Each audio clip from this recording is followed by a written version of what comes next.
Great morning, Holy Brother.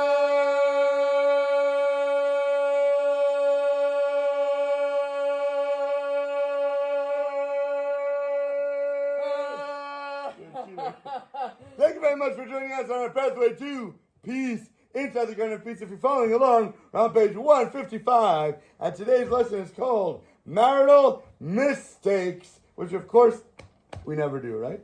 So, when problems arise only after a wedding, there's a sign that a husband has something to rectify. Not that the marriage was a mistake, not that there's marital problems, not that there's marital mistakes. Once it's done, once they go to the chuppah, we realize now if there's trouble, there's going to be signs from God. Here are things going to need to work on. He needs to ask Hashem to show him what he needs to correct to get the proper right work done. If he does not understand what he needs to work on, he should seek advice from a rabbi, somebody who can help him, to advise him accordingly. And pray to Hashem to ask him open his eyes to recognize when problems arise after the wedding, or when a couple suddenly feels they're just not compatible, there's something wrong, there's further proof that the marriage is God's will. Not that they made a mistake or they married the wrong person. What does that mean? Here's how. The wife didn't see that the fiance was just not her type. The husband didn't see that, I didn't have anything in common with my bride-to-be. These are signs that Hashem wanted them to get married. And so he brought about these crazy circumstances and happenstance and random events that seemingly got them together. Maybe Hashem led the wife to agree in a hurry, or he made the husband to give in to the pressure of a matchmaker, or whatever it was that took place, or confusion, or stress, or seemingly mistakes that led up to the wedding itself are so perfectly planned, Hashem's fingerprints that are all over this marriage that indicate it was exactly what he wanted. Because if you say they had everything in common, and they absolutely were in love with each other, and it was 100% amazing before they got married, it's not a chiddush.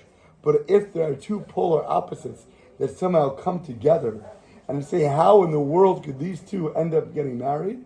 That shows you it was by divine design exactly that way.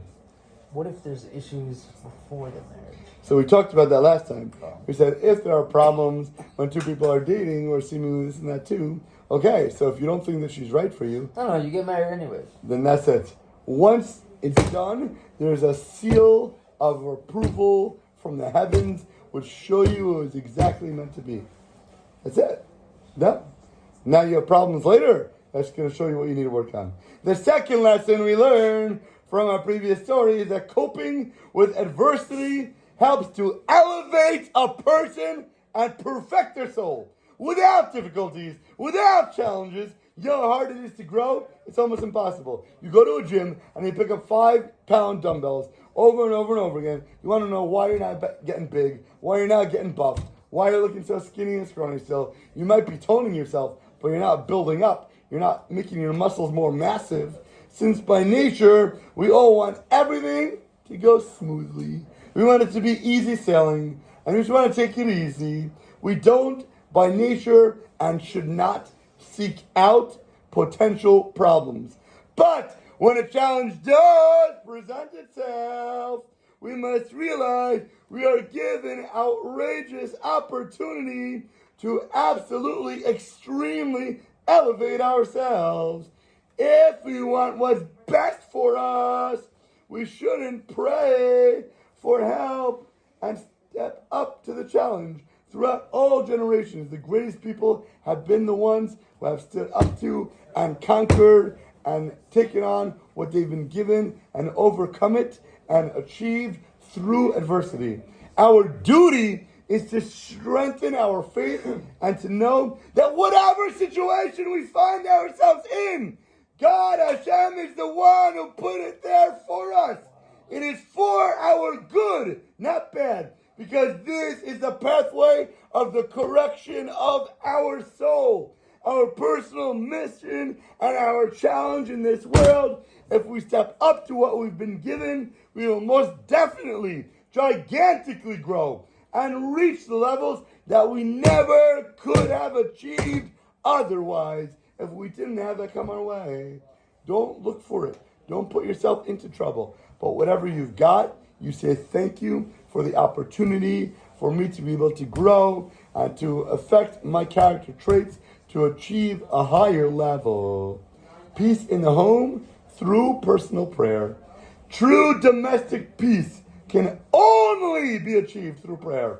A person could learn all the books and listen to all the videos and hear all the lectures in the world about peace in the home and use all of the techniques that he found inside them, but without praying for it, without taking time to ask God for help, there's no way he's going to succeed, because challenges like these are supernatural, because they're above nature, they're harder than what's happening. lowliness. The way I see it is one of two ways, yeah? Sure. One of two ways. Either when you pray, right, when you daven, so it makes you more spiritual, so you could be sober, you can stand it. It's like, if I hate going to your shir, right? But you give me $1 million before the class, I'll handle it because you give me $1 million, right? You're getting something for it. What? I'm getting something for it, so it makes me more spiritual. Or maybe it actually makes me humble, and therefore I don't really care. It's only my ego that. You know what I'm saying? I wouldn't say care. I don't know if it fixes the issue per se, but it makes your ego less. So Yes, less, so by you less becoming sweatable. more humble, It's not like, oh God, you're helping by you me. becoming, that's one aspect, yes. By you becoming more humble, you are by definition becoming a better person. She's still there. She's still annoying. You're becoming a better person because you're minimizing your ego, you're putting your selfishness aside, and you're elevating your status. It's only your ego, but you're elevating yourself. But she's still annoying. Forget her for a minute. What does this mean for you? What is God using to help perfect your character traits? It's not about the other person. He's perfecting it's your about egos. you. He's perfecting all this. It's about you. Right. Okay? But First, at the end of the day, though, if your wife, let's say, has certain tendencies. Again, those tendencies are brought to you by. There's two aspects. God. One is the way you should be fixed, your personal tikkun. The other is her being a lunatic, that she needs help. Again, if somebody is going to be acting a certain way, it's by definition, one, a message for you. So you got that already. And two, a mirror. You take the message. But if you are becoming the new person and you're giving out new energies, there's a rabbi, I forget his name, in Israel. His wife was crazy. It's by definition. So what kind of mirror is that? Again, in general, this is the law. This is the way of the world. This is the definition of reality. Don't worry. It's the definition of reality, and this is how it works. If somebody acts a certain way or does a certain thing, what mirror is we are never here to judge somebody else. We say for myself, what can I see? What can I learn? What can I take in? And never try to change her. And not look at somebody else. But it's about you and God. That's it. Okay, that's true. But you can have you and God, but then also, you mean I can get a lesson right now? If you tell me to be quiet, right, I can take the lesson from Hashem and be humble, but at the same time, get you the help you need. That's not your problem. But it is. Don't try to look up your house. No, don't try to look to change somebody else. What can I do? How can I be better? And what's going to enhance my whole relationship with everything around me? Everyone around me. Basically acceptance and not trying to buff out your ego, trying to Put it demand. down. Put it That's down. it, whatever I say, whatever. Shelf it. It's the opposite. Chuck it out the window. Right. First, peace in a home is by definition not natural. It is supernatural. Our sage of Torah, the Chacham said, pairing a couple together is as difficult as the splitting of the Red Sea. Just like the splitting of the sea was a supernatural, magnificent miracle, pairing of a man and his wife is also a same supernatural miracle. A husband and a wife are by definition two opposites. It's like naturally incompatible with each other, by trying to bring them together and live peacefully with one another, it requires a miracle. And that necessitates what? What it needs to bring about a miracle? Prayer. That's what we need to have. They have to stand before the sea and pray to God for it to split. It would not do it on its own. It is not a natural means. As it says in the Likutei Moharan 1:7, prayer is supernatural because nature dictates that something should be a certain way, but prayer can change that nature. Second, the evil inclination, the Yetzer Hara, tries to destroy marriages. And the only way we can combat your evil inclination is through prayer. We need God's help to overcome our evil inclination.